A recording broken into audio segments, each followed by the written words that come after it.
¿Qué hubo? Capítulo número 20 de Literatus. Sí señores y sí señoras, ya 20 capítulos sobre el género del cuento, que es lo que se habla en este podcast y en el cual además también se habla sobre la vida de los autores para después leer un cuento de ellos en voz alta que lo o la acompañe mientras usted come o se toma un vino o se alista o arregla la casa o mejor dicho, lo que sea. Lo importante, como siempre digo, es que acompañen los días con un poco de literatura. Mi nombre es Federico Baraya Galán, o el man de los cuentos, como también me conocen en Twitter y en TikTok y en la calle. Y la autora de hoy es Aurora Venturini, la escritora que conoció la fama absoluta a los 85 años, la escritora que fue amiga de Jorge Luis Borges, de los existencialistas, y a la cual, por ejemplo,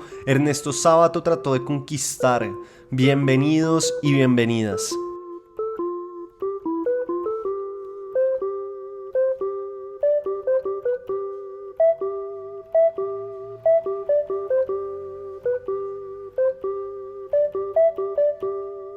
Oiga, Aurora Venturini nació el 20 de diciembre de 1921, aunque a veces ella solía decir que nació en el 22 porque no le gustaba el hecho de haber nacido como en un año que ya había sucedido, pues porque ya estaba como despidiéndose. Entonces solía decir que había nacido en 1922, sin embargo lo cierto es que fue el 20 de diciembre de 1921. El padre de Aurora Venturini la abandonó cuando ella era pequeña. Cuenta la historia que el man era fanático de las carreras de caballos y de las apuestas, a tal punto que un día lo perdió todo y por eso dejó la ciudad de La Plata y abandonó a su familia.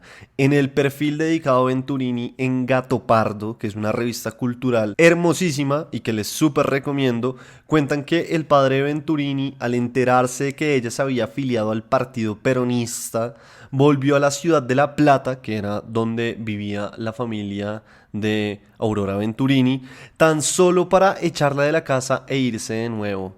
Quién sabe si es un cuento chino o es verdad, pero es lo que cuentan. Y esto, o sea, ¿por qué el papá de Venturini hizo eso? Porque el tipo fue militante del Partido Radical, a tal punto que a él lo sacan de la ciudad de La Plata, además de tener estos problemas por las apuestas con caballos, pero lo sacan de la ciudad de La Plata también por ser parte del Partido Radical. Y esto es un inicio muy importante para entender la vida de Aurora Venturini, porque como veremos en este capítulo, siempre su vida se vio afectada por temas políticos porque ella también hizo parte de la política de la época. Dicen que la madre de la autora fue maestra y que la culpaba de la muerte de un hermano.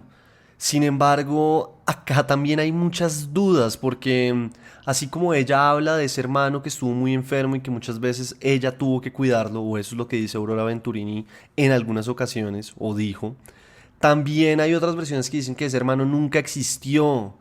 Y cuenta la autora que dentro de sus muchos recuerdos de la infancia, uno de esos es que solía recibir palizas descomunales. Vean, Venturini fue una persona extraña. Cuando pequeña, al parecer, fueron muy malos y malas con ella, y lo que dice la autora es que eso la convirtió en la más mala de todas las personas. A esto agréguele que ella confiesa que le gusta asustar a la gente, y un ejemplo de eso fue una vez que su hermana Ofelia volvía de Uruguay en plena tormenta, ya grandes, o sea, Ofelia casada y Venturini también con una vida por delante, pues ya habían hecho muchas cosas. El caso es que Ofelia volvía de Uruguay en plena tormenta y al llegar otra vez a Argentina, Buenos Aires, Venturini llama a su hermana y le pregunta que cómo había llegado. Entonces la hermana le dice que bien, que todo bien, y Venturini le dice que se había alegrado por la tormenta. Imagínense que a usted su hermana o su hermano o su familiar lo llame para ver cómo llegó de un viaje en el que seguramente estuvo movido porque hubo una tormenta, y que después esa persona antes de despedirse le diga que se había alegrado por la tormenta. A esto súmele que Venturini tuvo de mascota una araña sobre la cual después escribió un relato, y ya adulta, por allá en 1976, mientras vivía en City Bell, Aurora Venturini tuvo una colección de 175 muñecas que dicen también en este artículo que les digo de Gato Pardo que, o la autora es la que lo dice, que cada una de las muñecas representaba a los desaparecidos por la dictadura en Argentina. Una vez pasó el tiempo, ella empezó a sentir como que sí, las muñecas tenían una carga energética muy fuerte y decidió venderlas y lo que cuenta es que le dieron una buena plata y por esa plata logró pintar una casa. Aurora Venturini, más allá de estos cuentos que les eché de la extrañeza de quién es ella, fue profesora de filosofía y se especializó en psicología. Cuando trabajaba en el Instituto de Menores de La Plata, conoció a Eva Perón y empezó una amistad que duraría hasta la muerte de Perón. Cuenta la autora que de todas las muertes que vivió en su vida, ella tuvo dos esposos, los dos se murieron. Las únicas dos que en verdad lloró fueron la de su amiga Eva Perón y la de su perrita. Además, cuenta la autora, en esos días en los que Eva Perón se estaba muriendo, pues Venturini estaba con ella. Y lo que cuenta Venturini es que Perón le pedía que le contara historias verdes para reírse y reducir el dolor. Esa amistad fue vital en la vida de Aurora Venturini por distintas razones. Una de ellas es que, claro, al ser peronista, la empezaron a perseguir y la torturaron, tanto así que cuenta la autora que la electrocutaron, le pegaron y con las botas militares la pisaron, sí, le pisaron los dedos hasta que se escuchaba el ruido de los huesos. Por esa razón y para que no la mataran, ella tuvo que dejar Argentina. La autora en este artículo también cuenta que lo que hizo fue contactarse con un amigo ecuatoriano que tenía, pedirle plata prestada y que le comprara un pasaje para Francia. Y ahí se va para Francia en 1955. Francia entonces se convierte como en un lugar cultural muy importante para ella. Allá conoció, por ejemplo, a los existencialistas, es decir, conoció a personas como Camus y Sartre, que son como los máximos exponentes del existencialismo en la literatura. Si usted no sabe qué es el existencialismo, pues es una rama de pensamiento filosófica que plantea el sinsentido de la existencia. Obviamente acá estoy reduciéndolo a lo más mínimo y sí, puede sonar medio estúpido, pero más o menos por ahí va. Camus, por ejemplo, fue el escritor de El extranjero, que es esa novela en la que el personaje principal, cuando se va a la playa y por culpa del sol termina matando a un árabe. Sí, la única razón es porque el sol le dio como en la cara y sí, eso lo puso como de mal genio. Entonces, el existencialismo habla del sinsentido de la vida, como que Dios no existe y fuimos arrojados en el mundo y estamos solos. Y por su parte, Sartre es el autor de un libro que se llama La náusea. Obviamente estos son como los más famosos de ellos, tanto de Camus como de Sartre, de Camus El extranjero y de Sartre La náusea. Y la náusea, como bien dice su nombre, es difícil de leer porque uno como lector empieza a sentir también náuseas por lo que está leyendo y no es porque sí sea cochino o grotesco, sino porque el mismo tipo de existencia que está teniendo el protagonista hace que uno se sienta enfermo. Pero además de conocer a estos dos tipos, conoce a Simone de Beauvoir, que le encargaba trabajos y así fue que Aurora Venturini empezó a traducir autores como Arthur Rimbaud.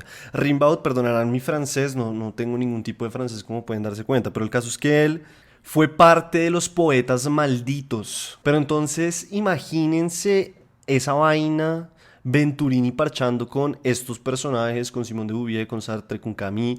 Y cuenta la autora que, por ejemplo, Camus era un jodón y al mismo tiempo una biblioteca andante. Y sobre andar con ellos, la autora dijo lo siguiente: el solo hecho de estar rodeada de esa gente te hace esforzarte para no perder el tren y tener al menos una ínfima parte de su talento. En París también la autora se encontró con nada más ni nada menos que Julio Cortázar, a quien describió como un tipo triste con aire melancólico, al cual se le podía encontrar caminando en los puentes.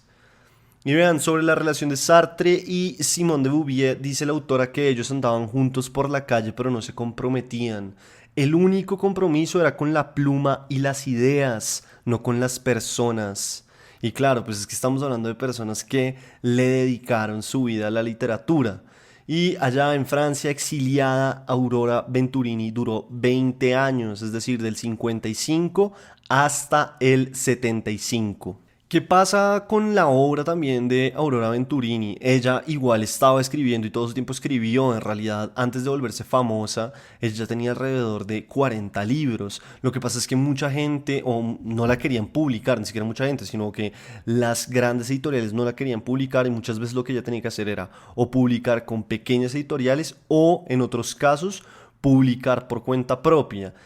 Frente a eso ella cuenta que muchas veces pagaba sumas bastante altas por la impresión de los libros y después cuando se da cuenta había menos ediciones de las que había pagado. Sin embargo, todo eso cambiaría. Es un poco lo que le pasó a Lucía Berlín, que es uno de los capítulos que hay en Literatos por si no lo ha oído.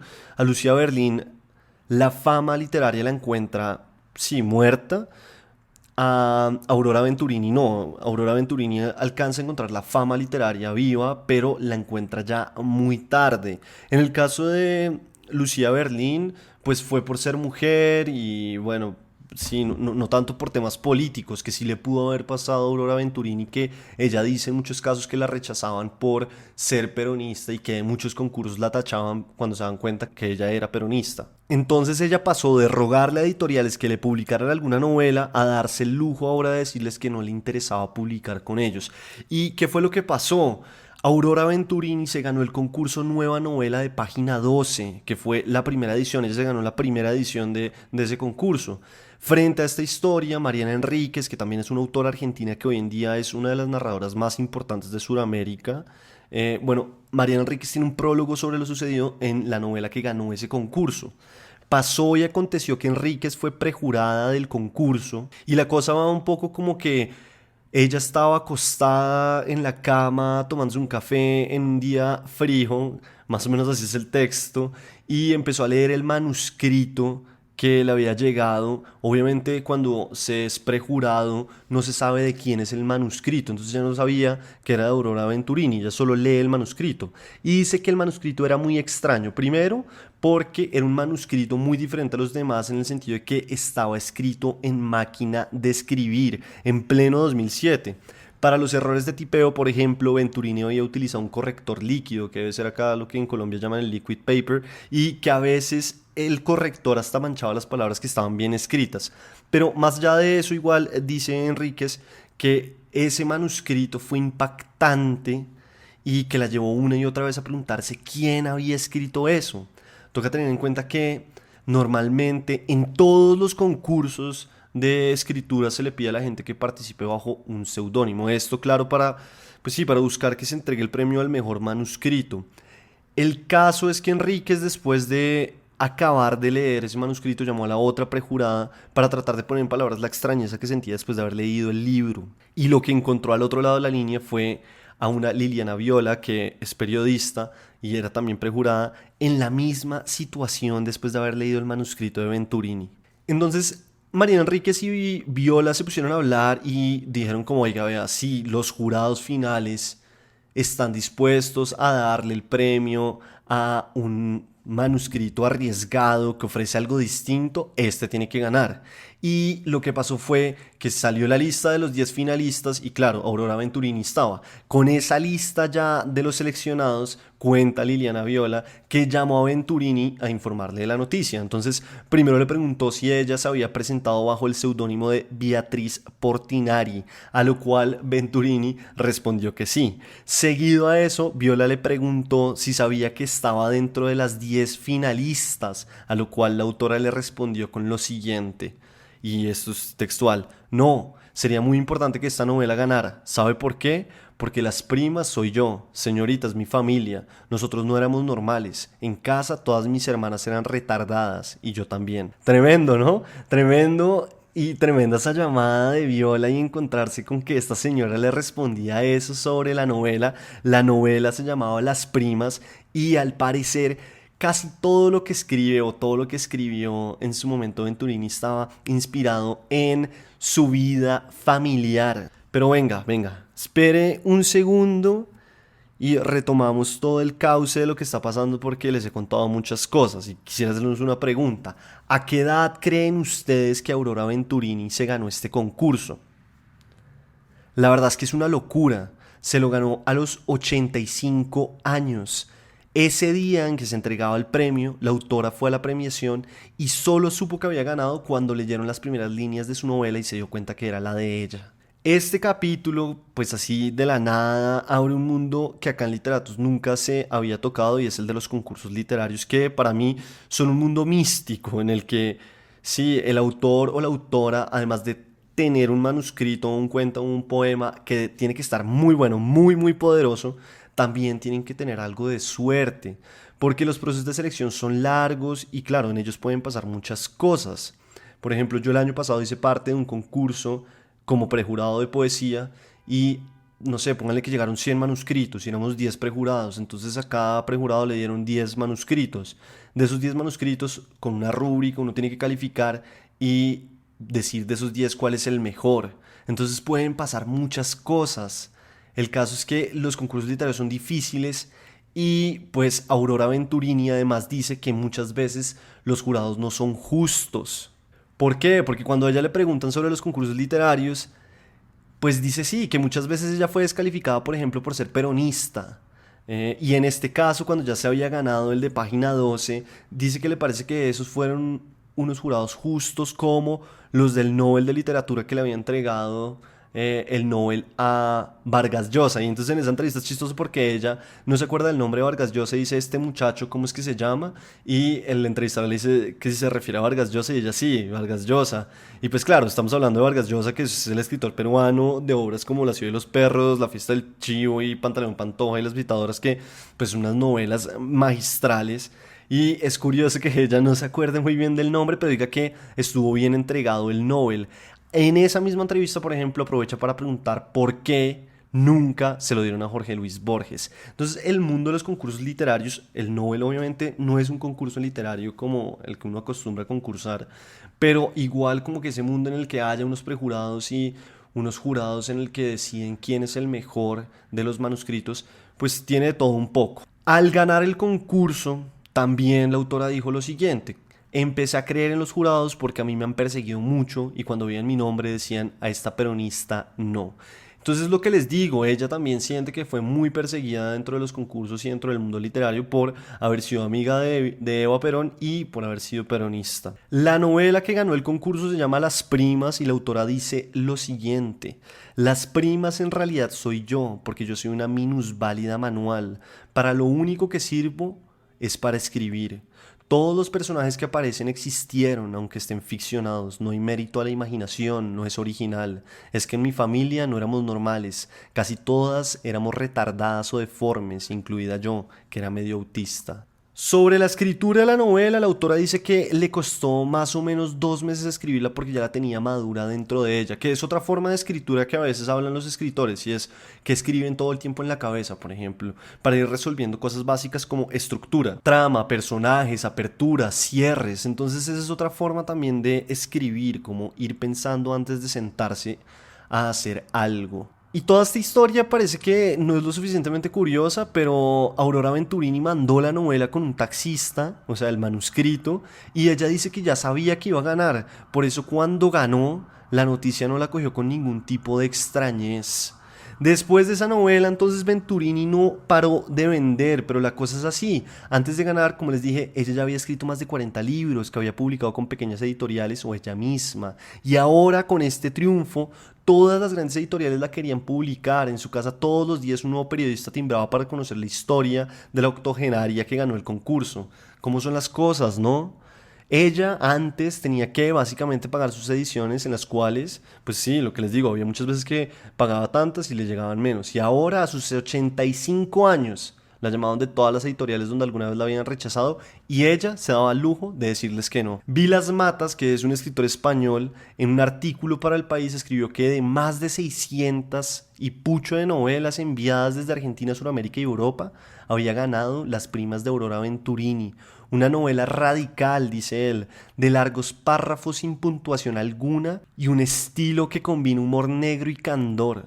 pero que lo mejor había sido la sorpresa que se llevaron los jurados al abrir el sobre con la información del manuscrito ganador y encontrar que la ganadora era una señora de 85 años. Y vean, la escritura también trae muchos problemas o incomodidades, no crean, porque los autores al partir muchas veces como de su realidad, de sus historias, de lo que han vivido, de su familia, de sus amigos, de lo que fuere, pueden tocar nervios de la gente y que la gente se sienta agredida. Tanto así que Venturini es un ejemplo de eso, cuando ella publicó un relato llamado Carvúncula y por el cual, sí, lo publicó en un periódico y un día cualquiera recibió la llamada de una vecina para recriminarle, a lo que Venturini, vean lo que le dice, le preguntó si acaso se había sentido identificada o se había visto a sí misma en el pedazo en que la protagonista mata a su madre. De seguro después de eso se acabó la conversación. Dicen que Venturini también era así, ¿no? Que tenía las maneras para pegarle a las personas en los sitios donde más les dolía, que ella podía ser de verdad muy grosera cuando se lo proponía y pues muy hiriente. El caso es que Venturini murió el 24 de noviembre de 2015 en Buenos Aires, Argentina, a los 94 años. Ella, cuando se gana el premio, dice que todavía le queda mucho tiempo porque en su familia hay gente o hubo gente que vivió hasta los 120 años. El problema es que ella, como a los 89 años, si no estoy mal, tuvo un accidente en el que se rompió la cadera y le dijeron que ella nunca más en la vida iba a volver a caminar. Y pues sí, a punta de esfuerzos y de creérsela volvió a caminar, obviamente con ayuda, pero caminaba. El caso es que a los 94 años ya se muere. En una de las entrevistas que hay en YouTube, la autora dice que lo único que podía hacer en ese tiempo que le quedaba de vida era escribir, porque si no estaba escribiendo estaba robando tiempo. Aún hoy en día se siguen publicando novelas y libros de cuentos de la autora porque ella dejó muchos manuscritos con apoderados, ¿sí? Como con gente conocida, con su representante. Entonces hay todavía libros de ella que están saliendo. Hoy el cuento que traigo se llama Gol y hace parte del libro de cuentos que se llama Cuentos Secretos.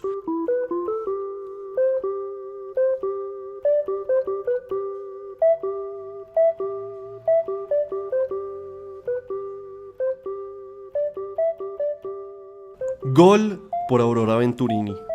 Tenía solo 20 años cuando empezó a trabajar. La maestrita era joven y hermosa.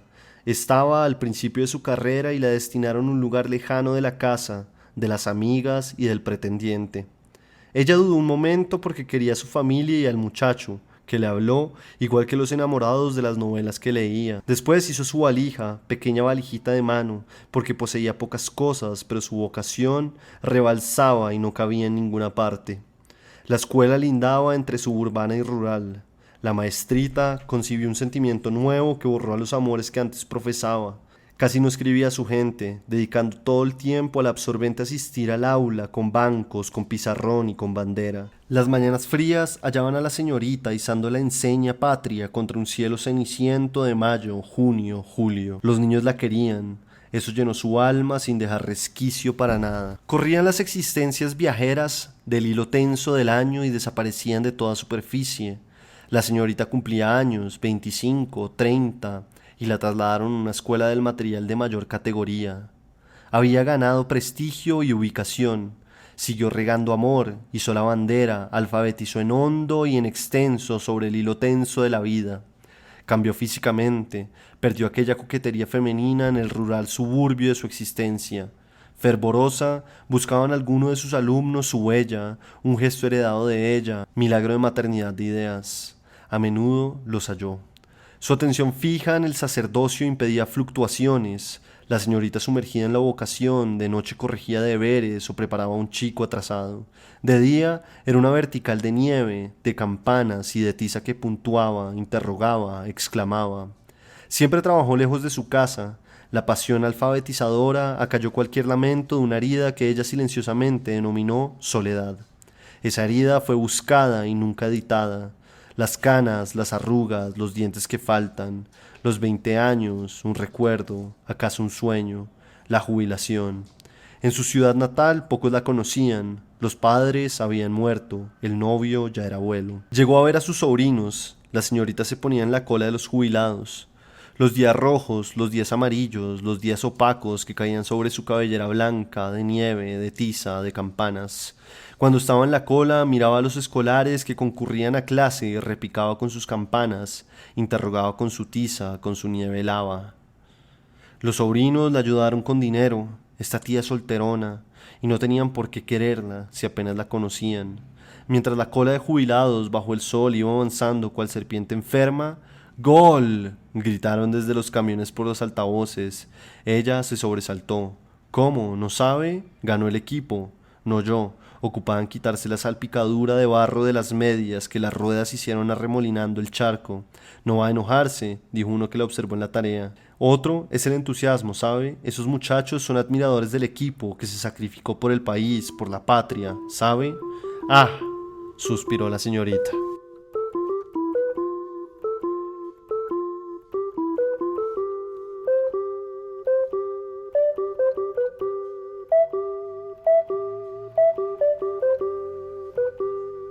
En este capítulo número 20 hablé sobre la autora Aurora Venturini. Leí su cuento titulado Gol, que hace parte del libro de cuentos Cuentos Secretos. Si usted todavía no sigue este podcast en Spotify, lo invito a que le dé follow y obviamente si puede y se le cruza, también califique pues con lo que usted quiera, pero ojalá sea un 5. Mi nombre es Federico Baraya Galán y en Twitter me encuentran como @Federico Baraya. Allá podemos hablar de muchas cosas, de escritura, de más cuentos, de otros autores, así que los espero por allá también para que charlemos y para que sigamos hablando del género del cuento. ¡Chao!